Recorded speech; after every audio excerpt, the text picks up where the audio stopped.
L'Europe, ça peut sembler un peu compliqué, et pourtant elle est partout dans votre quotidien et bien au-delà. Par exemple, le Fonds européen de développement finance des projets hors de l'Europe. Pour la période 2014-2020, son budget est de 30,5 milliards d'euros. Il soutient des actions qui aident les pays d'Afrique, des Caraïbes, du Pacifique et d'outre-mer à se développer en construisant des écoles, des routes, en permettant l'acheminement de l'eau potable et le développement de l'agriculture.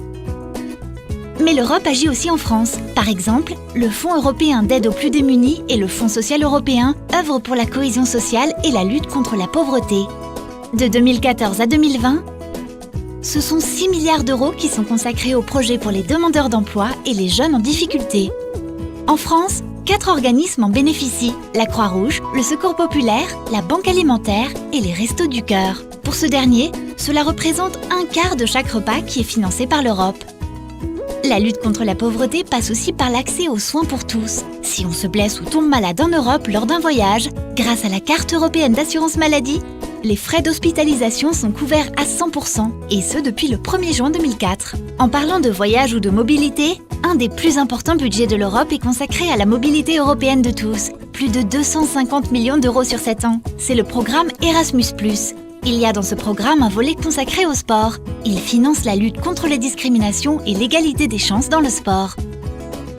Si le sport véhicule des valeurs communes, ce qui fait la diversité et la richesse de l'Europe, c'est aussi l'identité culturelle de chaque État membre. C'est pour cela qu'elle consacre 10% de son budget aux arts et à la culture. Elle a même lancé le programme Europe Créative, qui finance la création artistique partout en Europe.